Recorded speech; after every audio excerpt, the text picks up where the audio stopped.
ओम श्री चिन्मय सद्गुरवे नमः।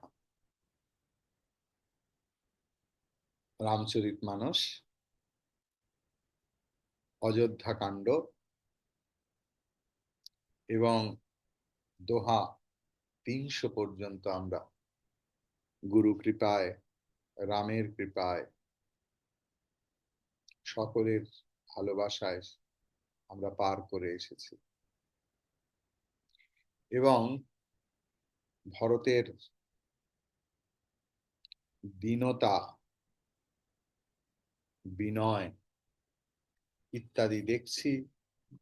যত দেখছি তত আপ্লুত হচ্ছি, যত শুনছি তত মুগ্ধ হচ্ছি, যত মনন করছি তত নিজের মানস সরোবরের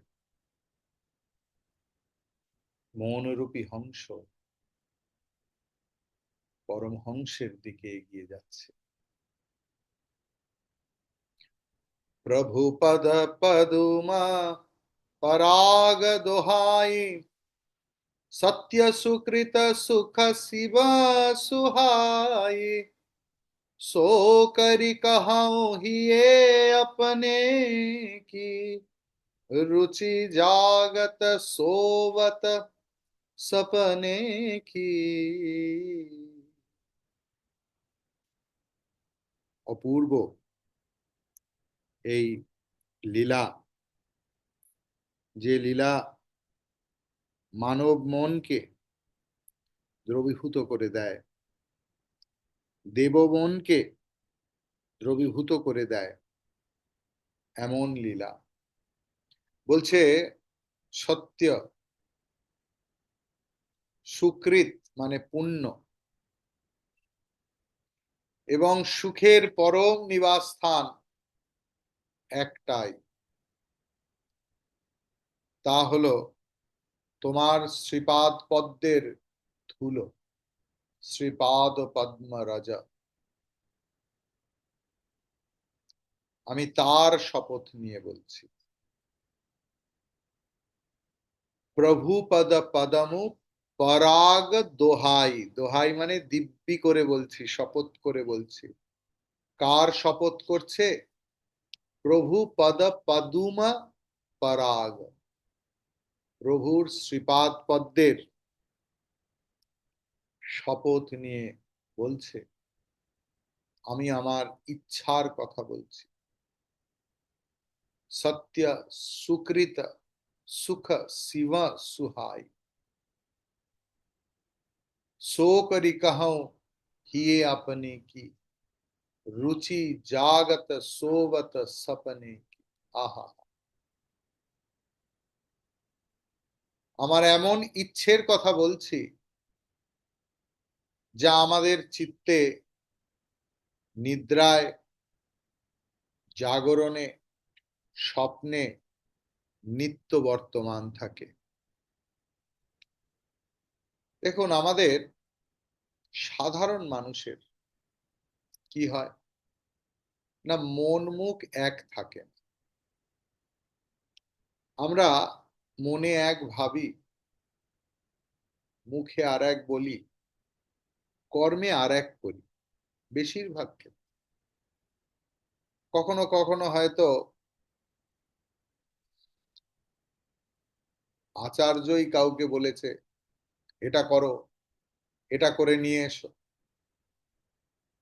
মনে মনে ভাবছি কোনো একটা কাণ্ডজ্ঞান নেই, সংসার করেননি তো বোঝেন না সংসারী লোকের কত কি।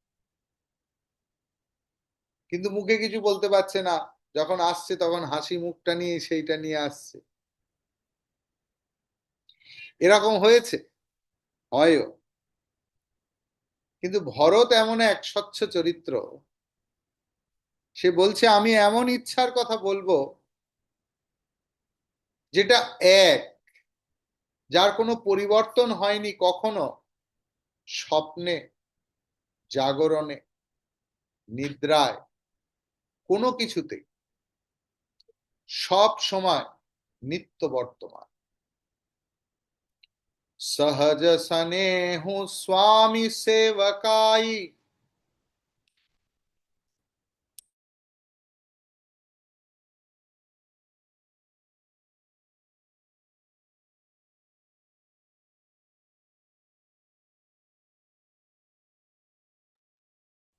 सहज स्नेहो स्वामी सेवकाई, स्वार्थ छल फल चारि विहाई, अज्ञासमन सुसाहिव सेवा, सो प्रसादु जन पावई देवा।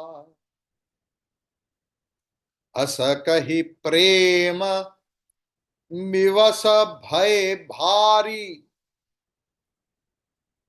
पुलक शरीर विलोचन वारी, प्रभु पद कमल गहे अकुलाई, समौ स्नेहु न सो कही जाई, कृपा सिंधु सनमानि सुवानी, बैठाए समीप गही पानी, भरत विनय सुनि देखि सुभाऊ, शिथिल स्नेह सभा रघुराऊ। কপটের যে লক্ষণ কাপট্য, স্বার্থ এবং ফল চতুষ্টয়, ধর্ম, অর্থ, কাম এবং মোক্ষ,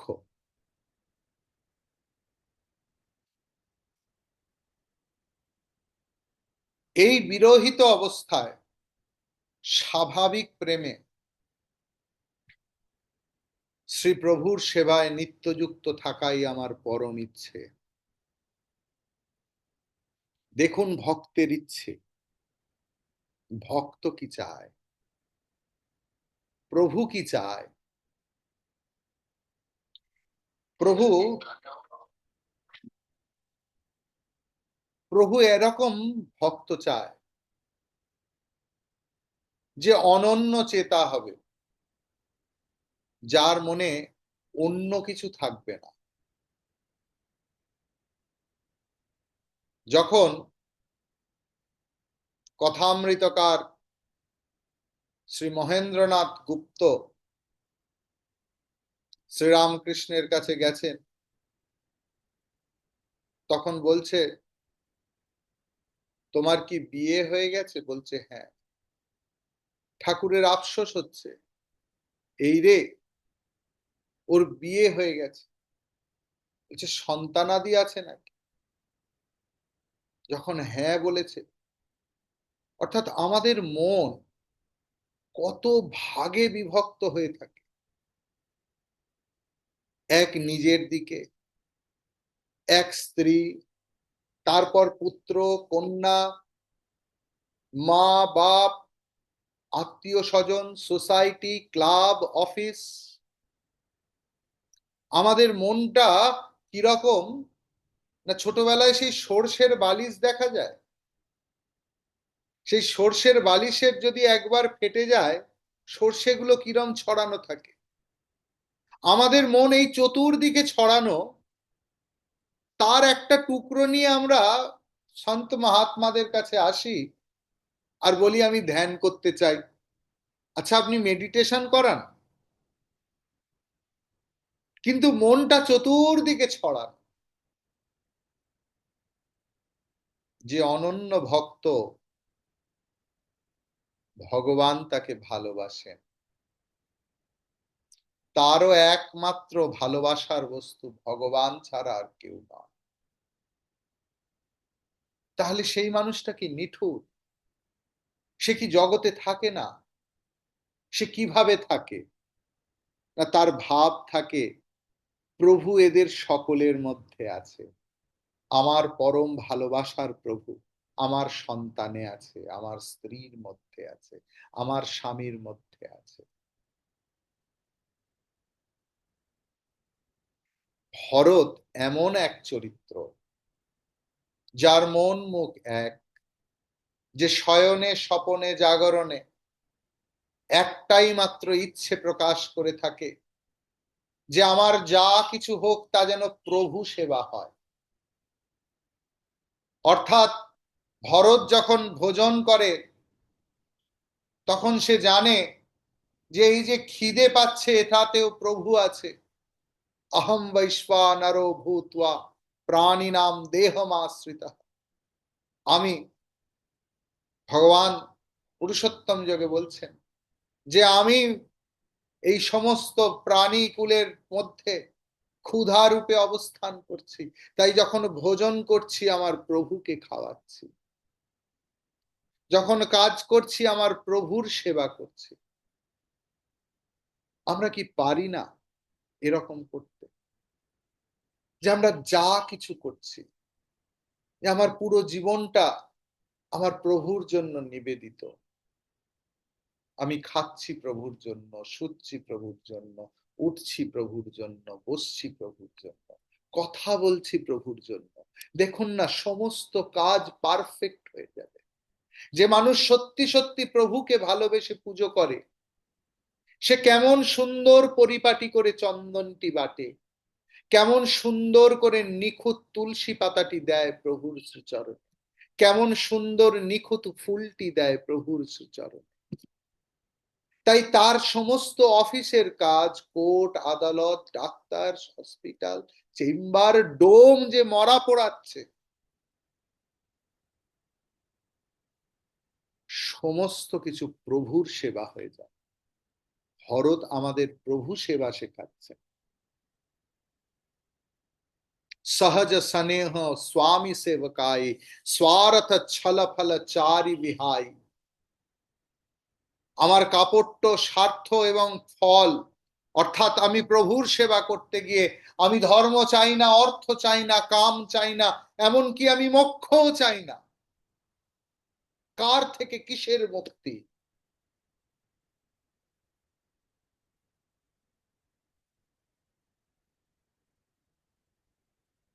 যে তৃষা জাগিলে তোমারে ভুলিব, সে তৃষায় আমার জাগায় না। আমি এমন ধর্ম চাই না, আমি এমন অর্থ চাই না, এমন অর্থ কাম চাই না, আমি এমন মোক্ষ চাই না যা আমার প্রভুকে ভুলিয়ে দেবে। এই বিরহিত অবস্থায় স্বাভাবিক প্রেম। আমাদের প্রেম কেমন না, আমি তোমায় প্রেম করছি, তোমাকেও আমায় প্রেম করতে হবে। আমি তোমায় ভালো কথা বলছি, তোমাকেও বলতে হবে। আই লাভ ইউ বললে তাকেও নাকি বলতে হয় আই লাভ ইউ টু, নইলে বলে জানো না। এসছে আমার কাছে এরকম, বলছে স্বামীজি জানেন এমন অবস্থা, এই কি করব, আমরা ব্রেকআপও ভাবতে পারছি না, আমি তো ওকে ছাড়া কিছুতে ভাবতেই পারি না। বলে তুমি এমন ব্যাকডেটেড। আমি বললাম, কেন, কি হলো? না, ও আমায় একদিন আই লাভ ইউ বলেছে। আমি বললাম বাহ। বলে কি বাহ, জানো না কি বলতে হয় আই লাভ ইউ টু? আমি বললাম আমিও তো জানি না, আমি শিখে নিলাম। আমাদের সমস্তটাই যেন গিভ অ্যান্ড টেক। তুমি দাও, আমি দিই, আমি দিই, তুমি দাও।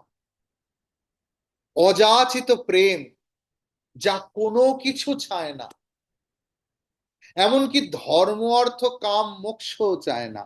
তাই হলো স্বাভাবিক প্রেম। স্বাভাবিক প্রেম সবসময় ওয়ান ওয়ে, বোথ ওয়ে প্রেম, টু ওয়ে প্রেম, তার স্বার্থের প্রতিশব্দ। এই স্বাভাবিক প্রেম একটাই, প্রভুর সেবায় নিত্যযুক্ত থাকা, সেটাই আমার একমাত্র ইচ্ছে। আর প্রভু সেবা মোটা দাগ করে লিখে না। আমরা বলি যে গুরু সেবা ছাড়া শাস্ত্র পাওয়া যায় না। আজ পর্যন্ত কেউ পায়নি, পৃথিবীতে এমন কেউ নেই যে গুরু সেবা না করে শাস্ত্র পেয়েছে, শাস্ত্রের জ্ঞান পেয়েছে। গুরু সেবা ছাড়া কোনোভাবে জ্ঞান পাওয়া যায় না। আর সব থেকে উত্তম গুরু সেবা কি?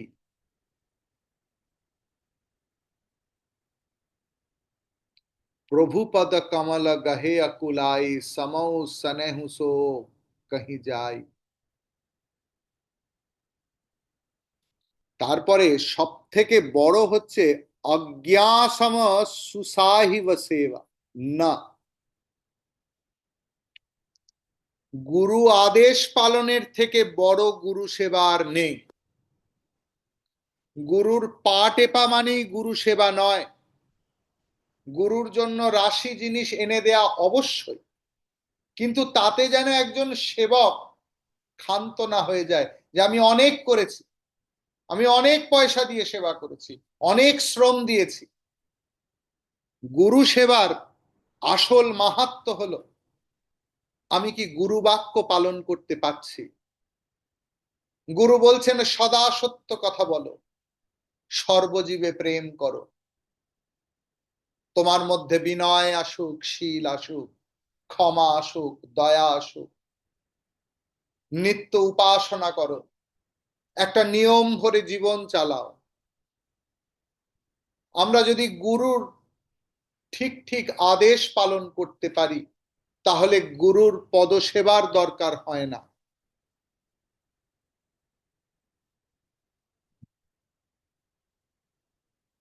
গুরুর আজ্ঞা পালনের থেকে আজ্ঞা সামনা সুসাহিব সেবা। আদেশ পালন ছাড়া প্রভুর উত্তম সেবার কিছু হয় না।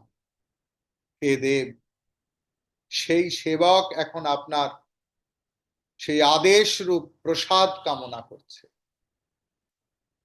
অর্থাৎ গুরুর আদেশ প্রসাদ সম।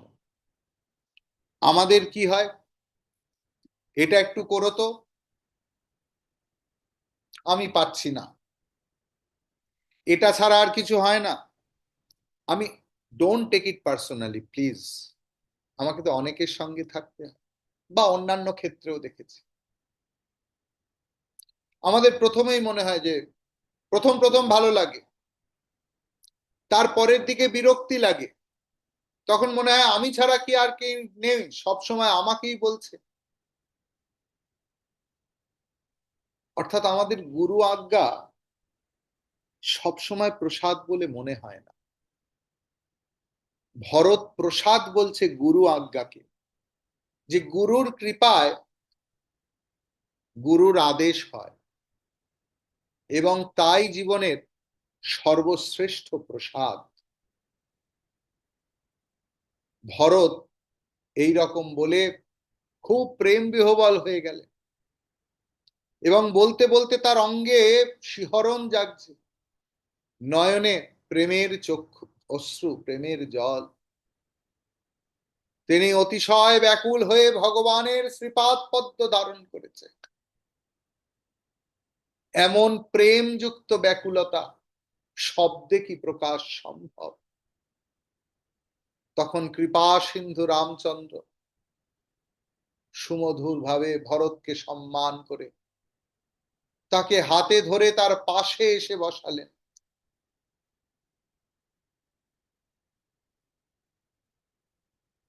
ভরত তার নিজের স্বভাব, নিজের বিনয় দিয়ে সকলের সঙ্গে রামচন্দ্রকেও প্রেমময় করে তুললেন। रघुराव शिथिल स्नेह साधु समाज मुनि मिथिला धनी मन महो सरात भरत भाय भगति की महिमा घनी भरत ही प्रशंसत विबुधा वरसत सुमन मानस मलिन से, तुलसी विकल सब लोग सुनी, सकुचे निसागम नलिन से।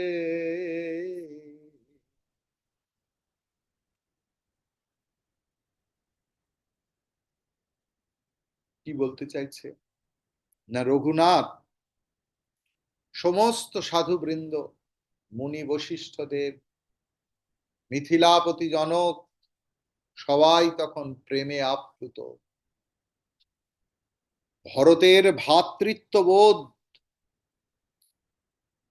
এক আধারে ভাইয়ের ভূমিকা পালন করছে, উপযুক্ত ভাই, অন্যদিকে ভক্তির প্রবল মহিমা তারা প্রশংসা করতে লাগে। এমনকি যাদের মলিন চিত্ত, তারা কারা না, দেবতারা।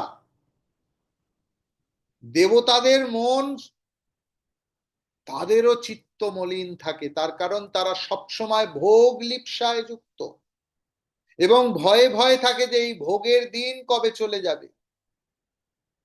এমন ব্যক্তিরাও ভরতের প্রশংসা করে তারা পুষ্প বৃষ্টি করতে লাগলো। তুলসীদাসজি আর কি বলবেন, তিনি বলছেন ভরতের উক্তি সবাইকে ব্যাকুল করেছিল। সবাই সংকুচিত হয়ে গেল। কেমন ভাবে সংকুচিত হলো না, যেমন রাত্রিবেলা পদ্ম ফুল তার পাপড়ি বুজে দেয়, ঠিক যেন সবাই সেই রকম ভাবে সংকুচিত হয়ে গেল। দেখি দুখারি দীন দুহু, समाज नर नारी सब, मघवा महामलिन मुए, मारी मंगल चहत। উভয় পক্ষের সমস্ত জনগণকে দিনহীন এবং দুঃখে কাতর দেখেও মহামলিন চিত্ত ইন্দ্র অর্ধমৃতকেও বধ করে নিজের কল্যাণ চাইলেন। দেবরাজ ইন্দ্রের কপট এবং কদাচারের পরিসীমা নেই। আমরা বহু পুরাণে দেখেছি, ভাগবতেও দেখেছি যে ইন্দ্রত্ব একটা পদ, সে দেবতা হয়েও কত লোভী, কত কপটচারী, যেন সেই পাখির মতো যাকে আমরা শকুন পাখি বলি বা গিধ বলি, তারা অনেক উঁচুতে থাকে কিন্তু নজর থাকে ভাগাড়ে। ঠিক সেই রকম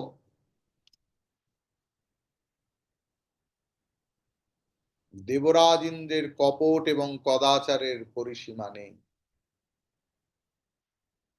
অন্যের ক্ষতি এবং নিজের লাভ, এবং অন্যের ক্ষতির মাধ্যমে নিজের লাভেই তার বিশেষ প্রীতি। তুলসীদাসজি বলছেন যে তার আচরণ কাকের সঙ্গে তুলনীয়। কাক কেমন না, যে কাউকে বিশ্বাস করে না, সতত ছল চাতুরিতে নিত্যযুক্ত এবং মলিন চিত্ত। দেবরাজ ইন্দ্র প্রথমে অসৎ বৃত্তি অবলম্বন করে ছলনা দিয়ে বহু কুকর্ম করলেন। তারপর সেই কুকর্মের জন্য যে মনের উথাল পাথাল, তার দায়ভার সকলের মনের মধ্যে অর্পণ করলেন। তারপর দেব মায়া দিয়ে সকলকে বিশেষভাবে মোহগ্রস্ত করে দিলেন।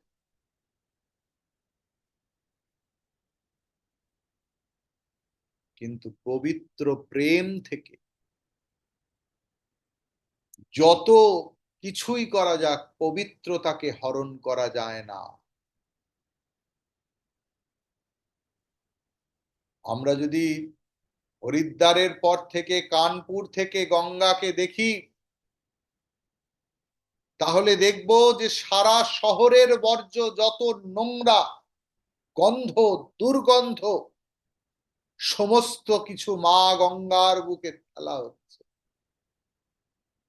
তবুও মা গঙ্গার পবিত্রতা হরণ করা যায়নি। মা গঙ্গা সারা জীবনী, মা গঙ্গা পবিত্রতা সম, দেবী সুরেশ্বরী ভগবতী গঙ্গা, ত্রিভুবন তারিণী তরলা পা।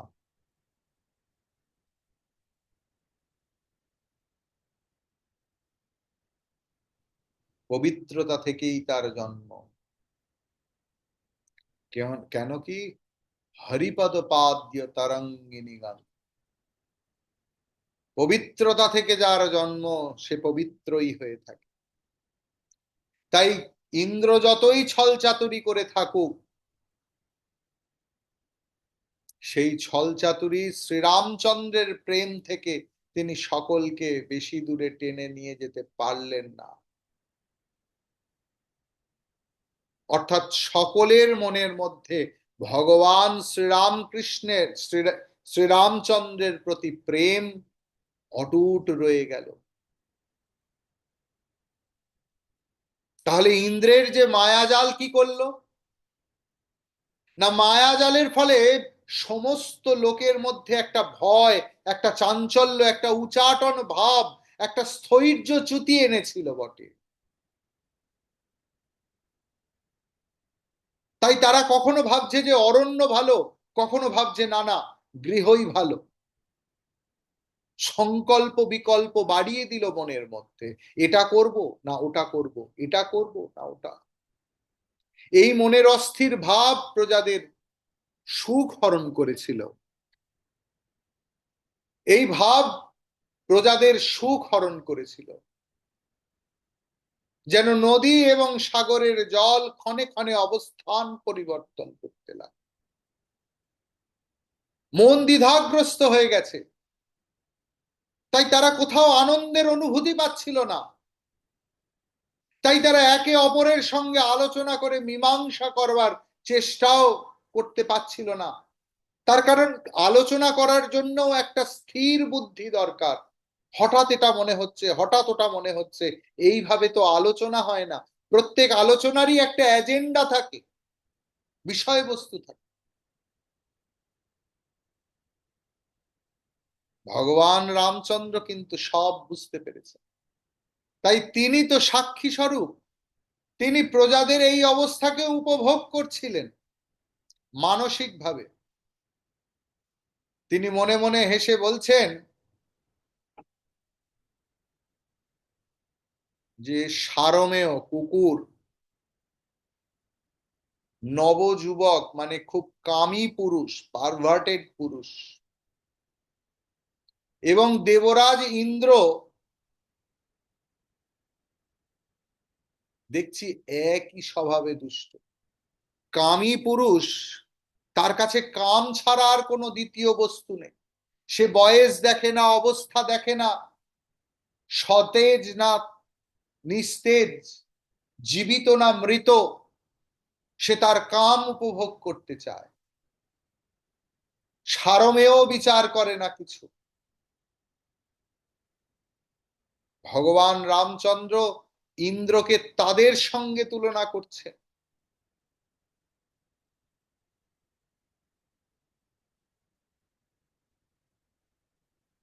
আবার পাণিনীয় ব্যাকরণ যদি দেখা যায়, তাহলে কুকুর বা সারমেয়কে বলা হচ্ছে শ্বান।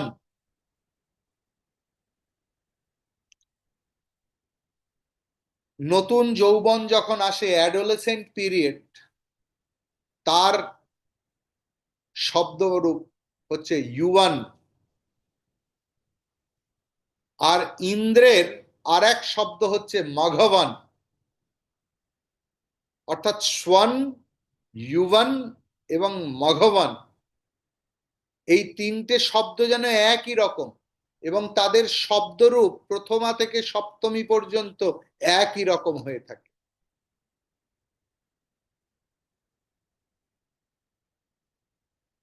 भरत जनको मुनि जन सचिव साधु सचेत विहाई लागी देव माया सब ही जथा যোগো জনু পাই।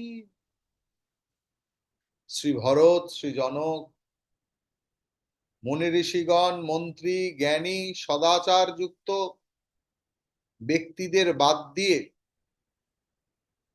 সকলের উপর প্রকৃতি তাদের স্থিতি অনুসারে দেবমায়া। তার কারণ মুনি কারা না, যারা নিরন্তর মননম করছেন,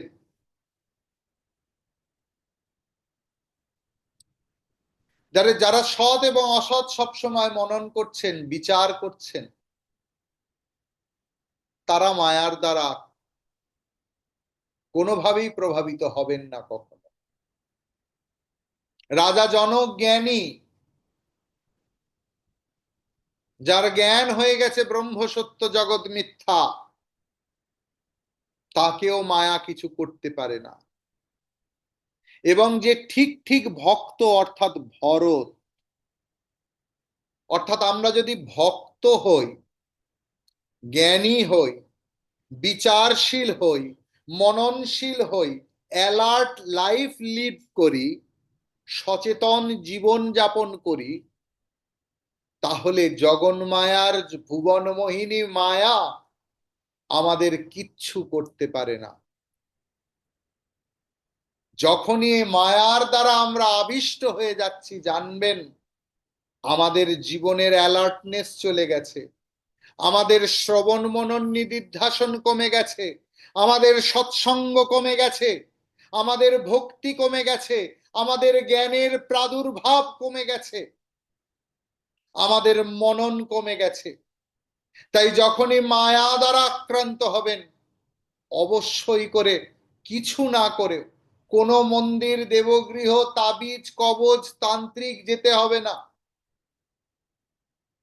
সৎসঙ্গ শুনুন, কোনো মহাত্মার কাছে গিয়ে বসুন, সৎ প্রসঙ্গ করুন, মায়ার প্রভাব কেটে যাবে। আর নিরন্তর বলতে থাকুন, শ্রীরাম জয় রাম জয় জয় রাম, শ্রীরাম জয় রাম জয় জয় রাম, শ্রীরাম জয় রাম জয় জয় রাম, শ্রীরাম জয় রাম জয় জয় রাম, জয় জয় রাম, জয় জয় রাম।